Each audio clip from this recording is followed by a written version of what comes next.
السلام عليكم ورحمة الله وبركاته. أهلا بيكم وتوقعات جديدة لحلقة جديدة من المسلسل ابنة السفير.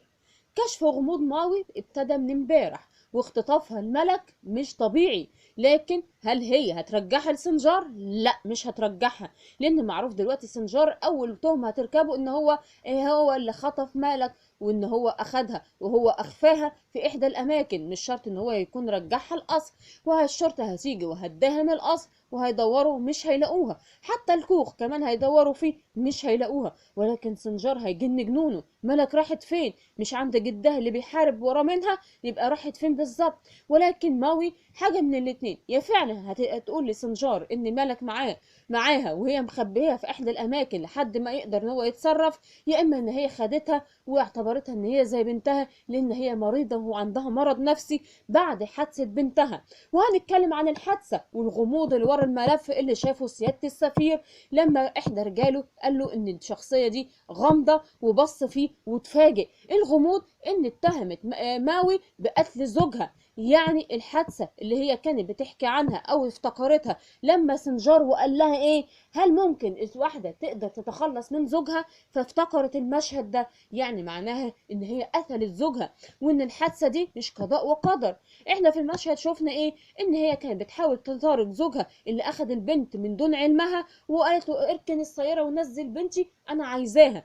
ولكن لو واحده تانية عاقله ومش في نيتها شيء كانت ممكن تمشي وراه لحد ما تعرف هو وصل لفين وتنزل من العربية وتبتدي تتخانق معاه وتاخد البنت. ولكن خوفها وارتباكها في العربية وان هي بتجري ورا منهم معناها ان هي كانت قطعت فراغ من العربية وعارفة ان العربية هتنقلب بيهم، عشان كده كانت خايفة على بنتها. ولكن ما لحقتش والعربية انقلبت والاتنين ماتوا، فعشان كده حست بتأنيب الضمير، وزي ما قالت لسنجار ان انا كنت ورا موت بنتي ولكن ما كنتش قاصده وما كنتش عارفه ان هي هتموت. يعني معناها ان هي كانت قاصده ان هي تقتل جوزها وما تقتلش بنتها، لان هي رايحه على قسمة ان هي تاخد البنت من المدرسة، فوجئت بيه ان هو في اليوم اللي هي قطعت فرامل العربية ان هو بياخد البنت وعاوز ايه، يخفيها في مكان او يخرجها او يفسحها. المهم ان هي في اللحظة اللي هي كانت ناوية على موته، وان الشرطة وقتها حاجة من الاتنين،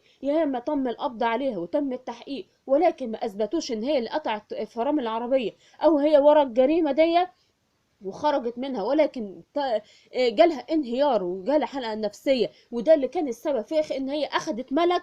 يا اما ان هي ممكن يكون تم الحكم عليها بالسجن ولكن هربت، فعشان كده كانت بتحاول تخرج بره الحدود عن طريق احدى المراكب او البواخر عن طريق ميناء سنجار. وده اللي هو كان بيسأل عنه، ليه هي عايزة تخرج، ليه هي عايزة تهرب، ليه هي عايزة تختفي من البلد. فهو دلوقتي كده انكشفت امورها، ولكن رجوع ملك لسنجار او للقصر هيكون استحاله. وزي ما قلت لكم يا اما هتعرفوا يا اما ما تعرفوش، ودي هتبقى مشكله جامده لان كده حياه ملك هتكون في خطر بسبب واحده مريضه نفسيا وبتعوض غياب بنتها في ملك. ده كان توقعاتي، اشوفكم على خير واقول لكم الى اللقاء.